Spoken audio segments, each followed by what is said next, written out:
Today, I am going to be turning this old Gamecube controller into a wireless one. Yep, this is the controller that I've had, my very first Gamecube controller that I've had since around 2002, and I am going to be converting it into a wireless one. So, let's get started, shall we?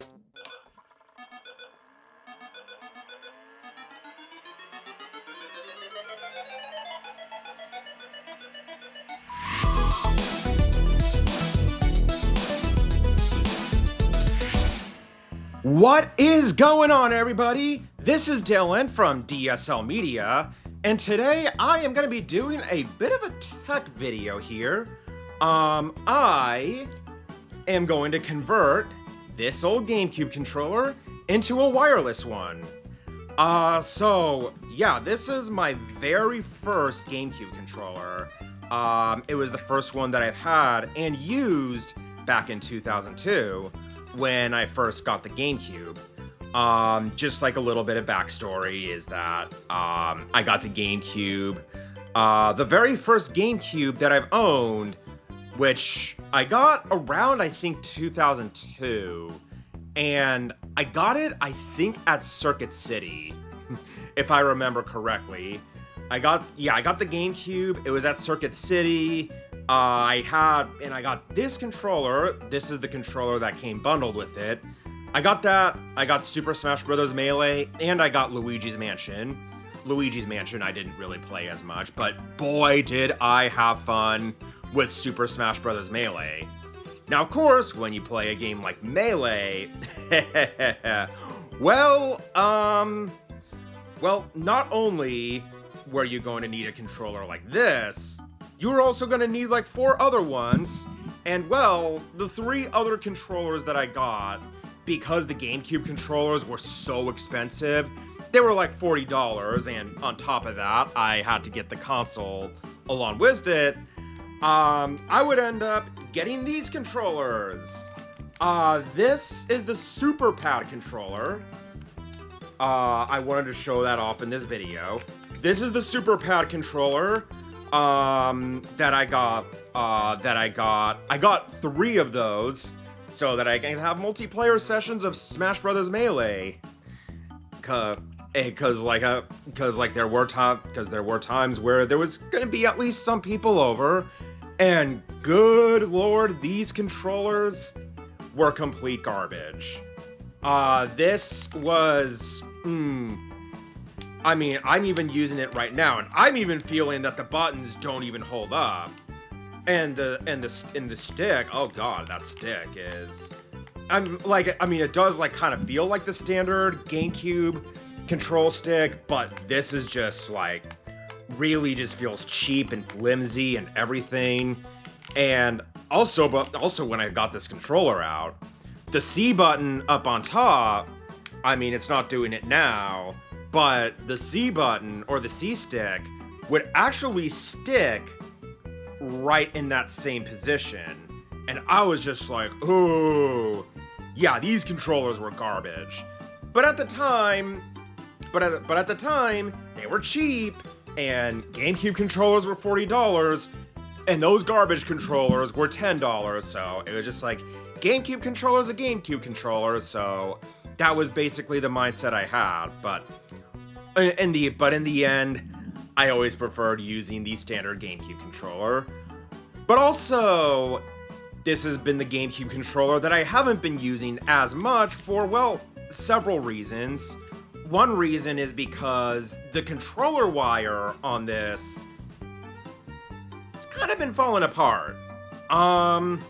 Here I might do like an extra shot of this, but you can see, or you might see, that I have like some tape being put onto it because the wiring on this controller was being exposed. It's been like that, I don't know for how long, but for a long time, this controller has been having its wire exposed. And it's kind of why I use this controller less. I generally default to the silver GameCube controller that I have, that I still use to this day whenever I play GameCube titles. So that's the GameCube controller. And so, what I'm gonna use to modify this is in this box.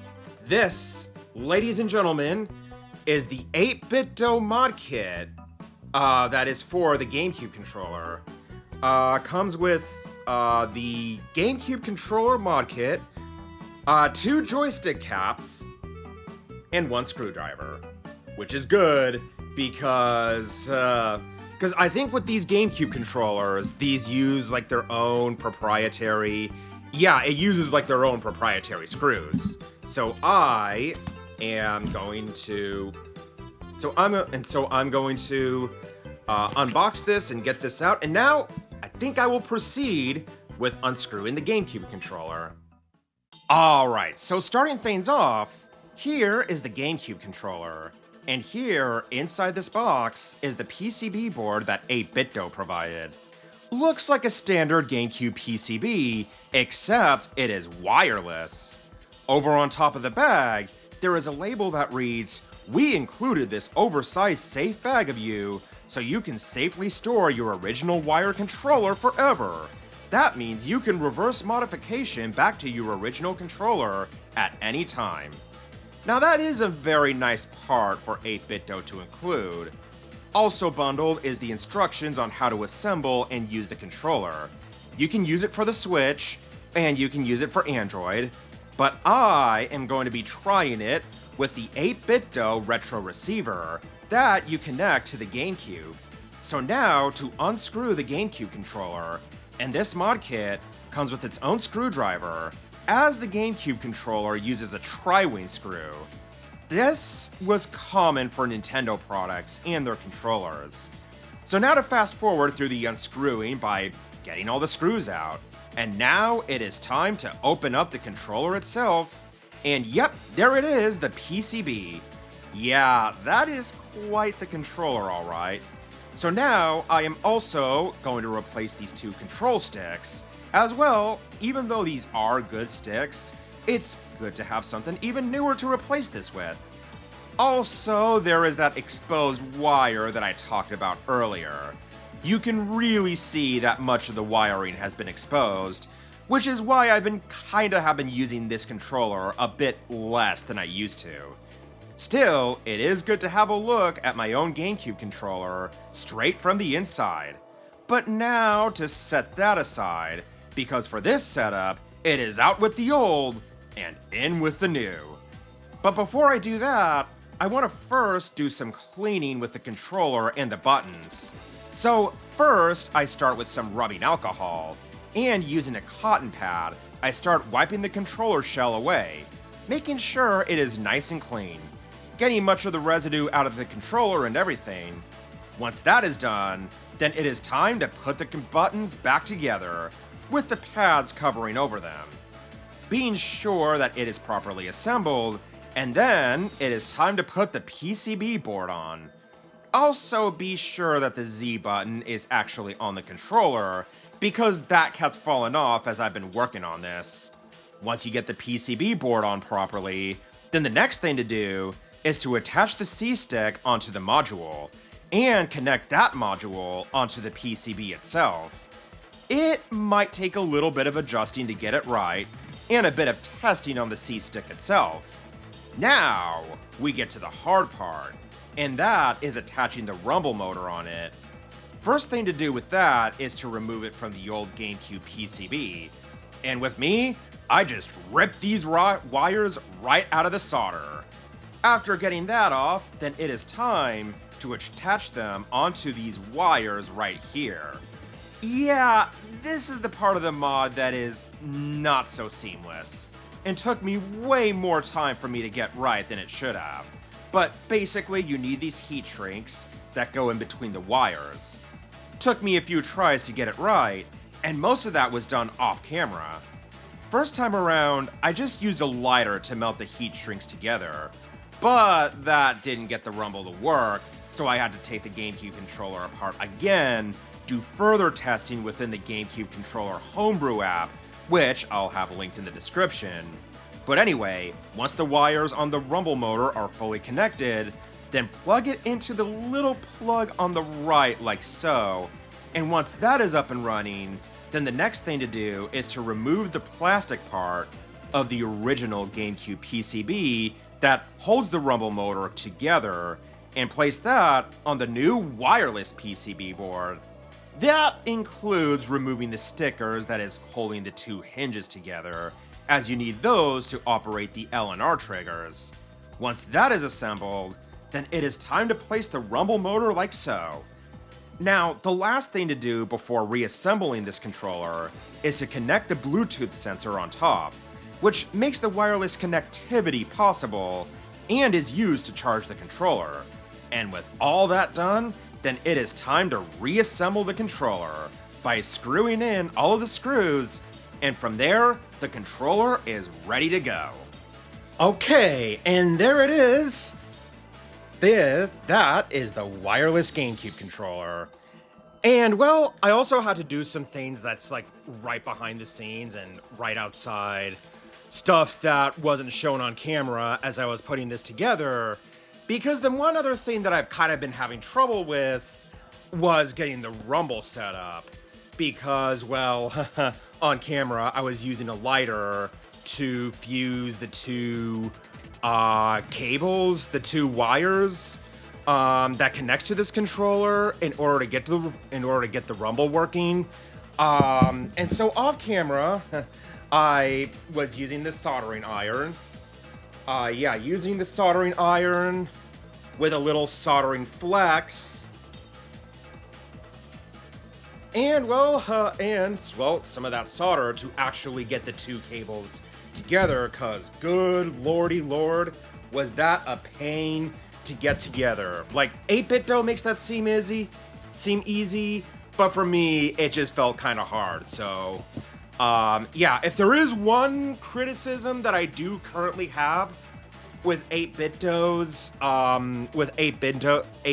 mod kit of the GameCube controller is that I think they should have an option to include an extra rumble motor, because I think that would be just more practical than taking the rumble of the original GameCube controller, snipping that off, fusing the two wires together, because they say that this is a solderless kit, but there's like kind of a bit of a caveat where it's you also have to, if you want to get rumble on the controller, you gotta connect the two wires together, and then they show in their instruction of using a lighter, I think it would be so much better if they actually included a rumble motor, but that's just my own personal gripe. So anyway, there's this controller, and in order to charge it, you'd have this. That is the DC cable for the 8BitDo mod kit. Yeah, you just plug it in here, and then you plug it into a USB port, and then you would start charging it. So now, here is the PCB of the original GameCube controller. Here you can see that wire. That wire that is on top that has been falling apart. Still there. And so I'm probably not going to use this ever again, but just in case I do, this plastic bag is for storing the cables of the original controller, just in case you want to convert it back into a wired controller, just the way it was with the original. Okay, so now, with this in the bag, then the next thing to do is to actually try this out. I'm gonna test some games on the GameCube, and in order to get this to run on this system, then I would use this. This, ladies and gentlemen, is the 8BitDo wireless receiver that is for the GameCube. And so, And so I just plug it in into one of the controller slots, turn it on, and then you hold the sync button on it, and then I hold the start button in order to sync it up.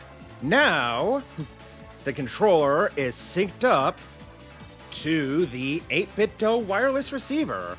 So yeah, everything is up and running with this controller. So now the next thing to do is to test out some games with it. So, so let's get to it, shall we? All right, here we are. Right now we are in Swiss.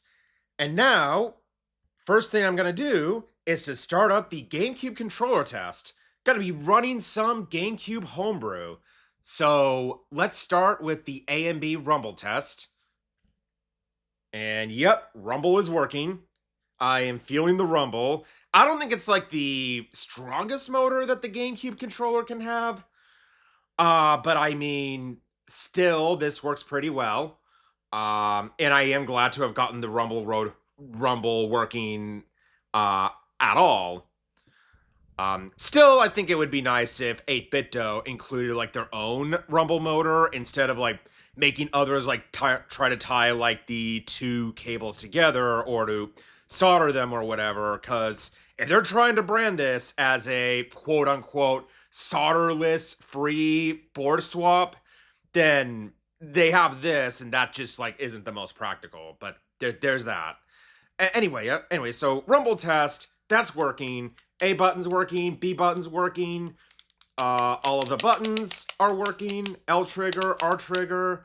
Oh yeah, L trigger and R trigger. I should also try to test this, and yeah, they appear to be working like analog triggers. Because like I'm holding the button down, and here you can see the number values have been going up. So that's good.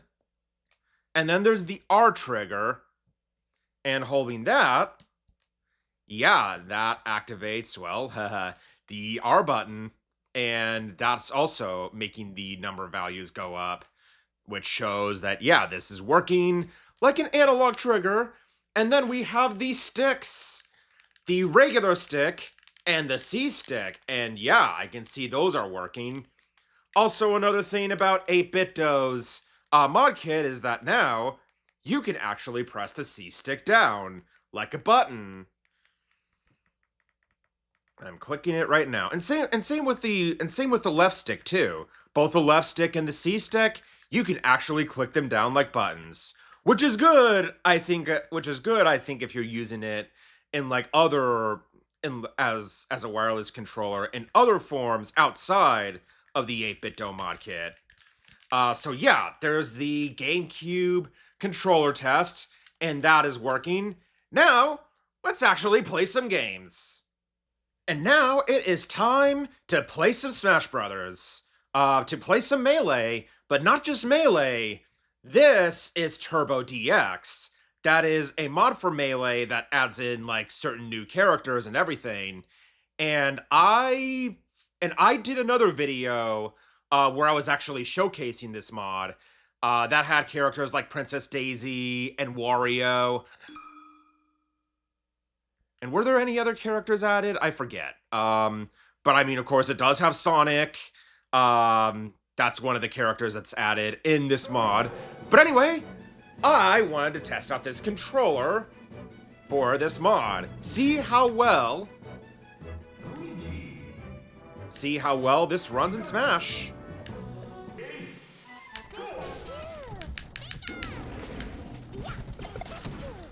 Okay, and yeah, so far so good. Everything is working. I also have wanted to try out the Turbo DX mod that had Shadow. Was gonna do it for this video, but I think that's actually something that's a different video for a different day. But anyway, yeah, so right now I am trying this out, and everything's working. The L and R triggers are working and everything. Does the Z button work? Can I grab? Let's see here. Alright, I am trying to grab. I mean, I think like the Z button does work. Ah, there we go. That was the grab function, which shows that, yep, the Z button does indeed work on here. Just as I expected. So yeah, this controller's working on here. And it is wireless. It's connected through the 8-bit DO wireless receiver. And yeah. And also the fact that this has rumble, that alone makes this better than the Wavebird controller. Because the Wavebird controller didn't even have rumble. Also, I gotta see if, like, yeah, okay, and dash works just fine. Want to be sure that that's all functional too. But yeah, I mean, I think everything for the most part. I mean, unless there's something that I'm missing, then yeah, everything on this controller seems to work. And I am glad. Oh, but come on, get back up there. Nope, I did not survive that. But anyway, yeah, so controller works great on Melee. But now, I'm gonna do some other tests on this controller as well. So now, let's go on to the next game. So now, for a game that is not running off of Homebrew, and that is Mario Sunshine. And well, I'm not gonna play this one for long at all. The main reason I am trying this out is, well, to see how well the L and R triggers work on this. Because as you know, when using Flood, if you hold the R trigger, if you hold the R trigger down all the way, then it'll just have Mario move Flood in place. But just like lightly, if you're lightly holding the R trigger down, then you can have Mario freely walk around while using Flood. And yeah, that works.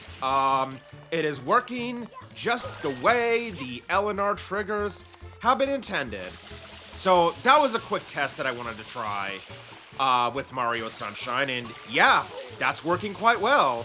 So now, let's go on to the next game, shall we? Okay, so now, to try out Kirby Air Ride, to play at least a game or two, and this is going to be a relatively short match, so I'm just going to do 3 minutes of City Trial. And yeah, try that out, see how well it works.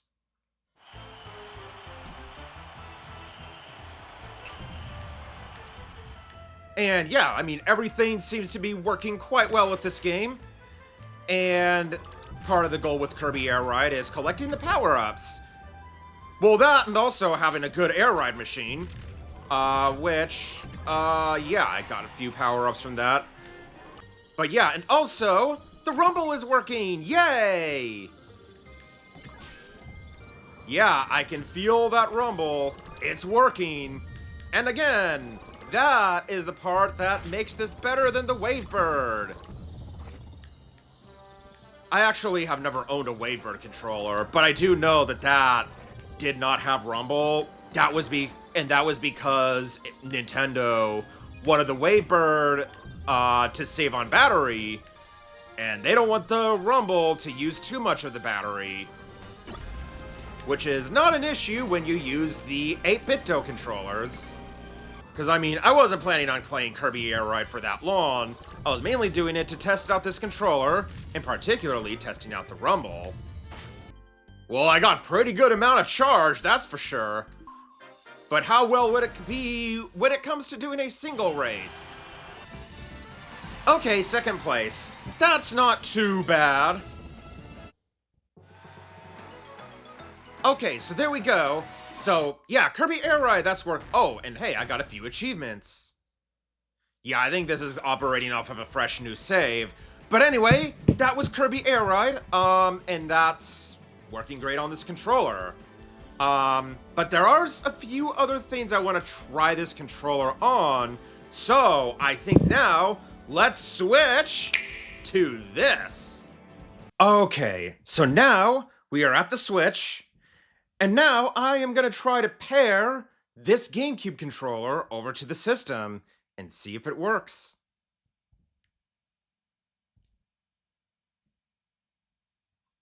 Yeah, just basically looking at the Oh, wait a minute. There we go. Now it is synced up to here. And now to try out Smash Ultimate. See if that works. And well, really, I want to see how well Smash Ultimate actually works on this controller. So, let's check it out. Okay, so 3 stock, no items. And if I'm doing that, then I think I'll do a Final Destination type of stage.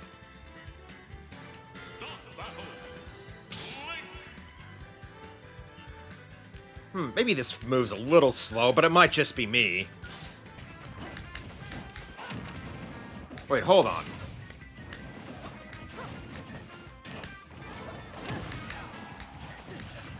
Okay, I thought I felt a little lag on this controller, but maybe not. Okay, maybe the lag was just me. Hopefully. Because, I mean, I'm trying to see whether or not I'd recommend it using on an actual GameCube or not. Or, sorry, not on an actual GameCube. I mean, like, using the 8-bit DOS Switch controller on, well, the Switch itself. Yeah, I mean, it's working. This controller does seem to be working. Yeah, I mean, I do think that 8-bit DOS made this primarily, or at least mapped this primarily for Smash. But yeah, of course, cannot have the GameCube controller without playing Smash Brothers. I'm so high on damage. Yeah, okay. Alright, anyway, so... Alright, yeah, so this controller...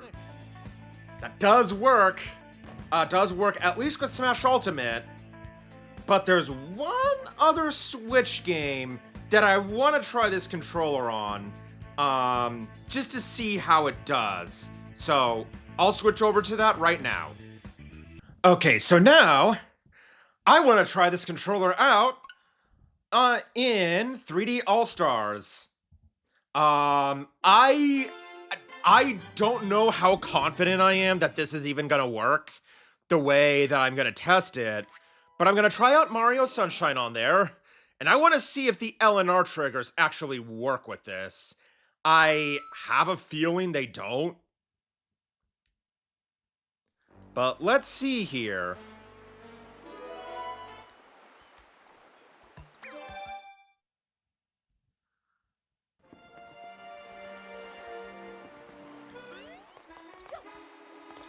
Wait a minute. Oh, the B button doesn't even... Oh, the B button doesn't even work on there. It is swapped with the Y button. Well, that's the first red flag right there. But now, let's try this. So, holding the R trigger actually does this. Oh, but wait a minute. No! Hey, how about that? Okay, so it is working. Yeah, just holding down the R trigger is actually making Mario move freely and just pressing it down. Oh, wait a minute. No, I'm wrong.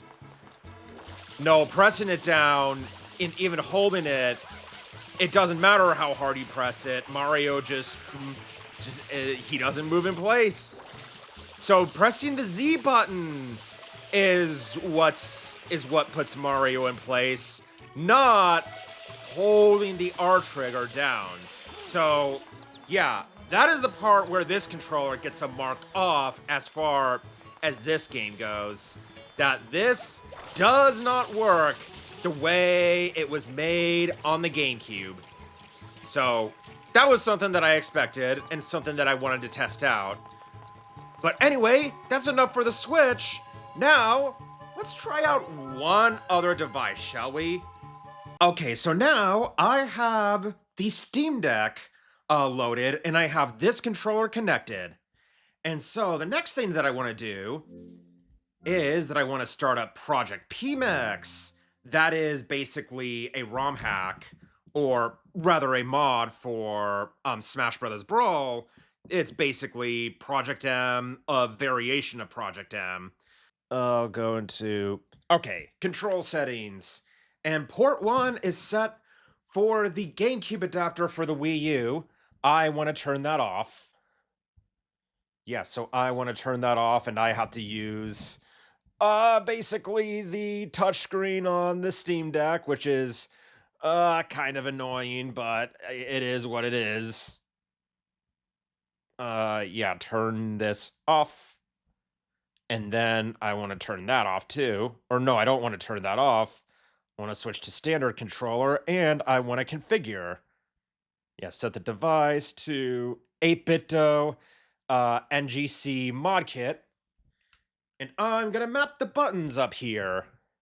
Okay, so now here I have the 8-bit-do GameCube controller set up. Yep, got the button mapping and everything. So now let's close this. Okay, so now I want to start up the offline launcher. And let's see if it actually loads up the game. And not just defaulting to Brawl. Okay, there we go. Now it's working.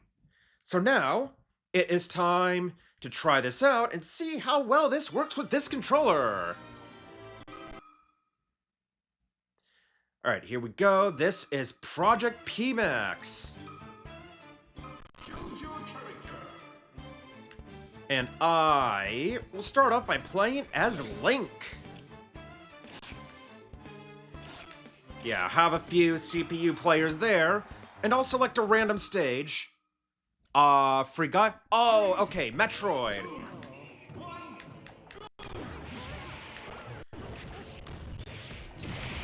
So, playing this right now, I do notice that there is a bit of a stutter, and I died already. That was not good.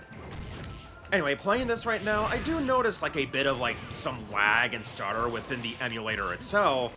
But right now, I'm not worried about that. Right now, this is just to test out the controller. And yeah, everything's working. The grab button is working. Oh, and then we get Luigi's final smash, which I'm not a part of. Oh, well, I just fell into being a part of it. Okay, yeah, so I did feel a little bit of slowdown within the emulator itself. But again, I'm not worried about the emulator.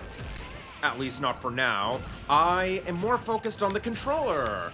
This is just for me to test the controller. And yeah, everything is working pretty swell with this. Anyways, yeah, this controller is working pretty well here within the Steam Deck. Oh, and that flip just threw me right off and made me fall down that platform. Okay, come on. There we go.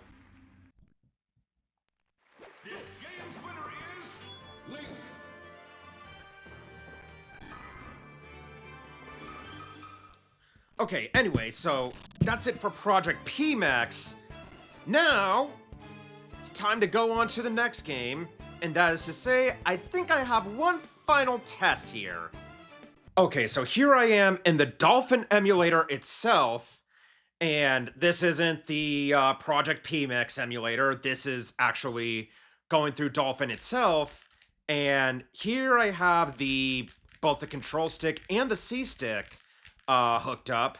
I also have, yeah, A button, B button, X and Y and Z, and also the analog buttons. Yeah, if I just hold in the R button, that detects it. If I hold in the L button, that also detects it. And yeah, that's working well. Yeah, up, down, left and right. Those are working too. And now, there is one other game that I want to test. And now, it is time to give this the Mario Sunshine test. Because, well, let's see if this actually works better than with 3D All-Stars.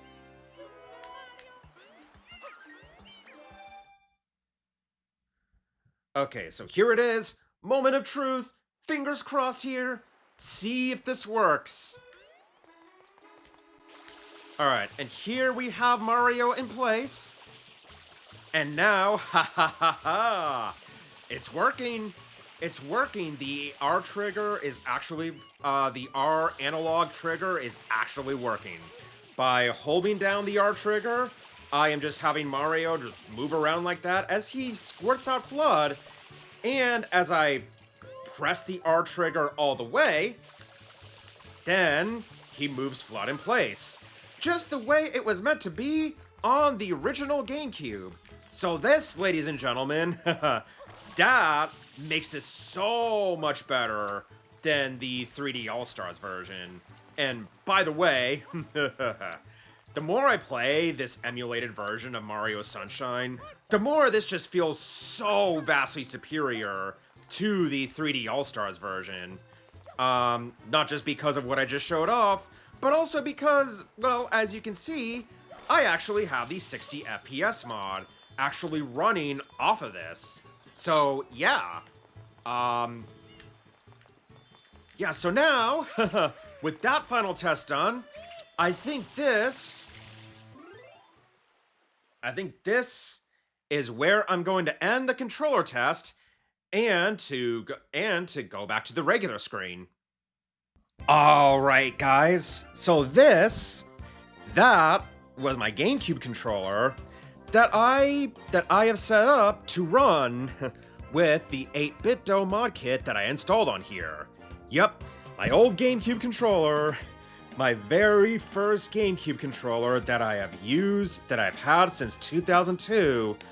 And even though I kind of stopped using it for a little bit because of how much that wire was falling off, still, I'm satisfied with the results, and I'm glad that it's working, and even the fact that I got the rumble to work is pretty much a miracle with this.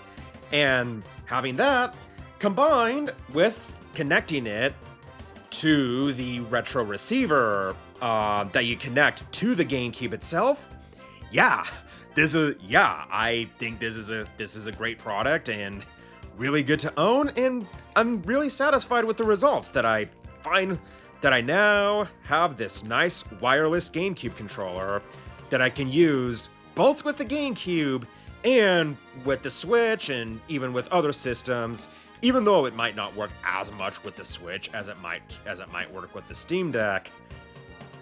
I still like the way that this mod turned out. So now, with that, what did you guys think? Do you think that the 8-bit DOE mod is a good one to try out? And are you willing to give this a try? And do you have an extra GameCube controller around that maybe you could try this mod out yourself? Let me know in the comments below, and subscribe to DSL Media for more content. Thank you all for watching, and I will see you next time. Have a good one.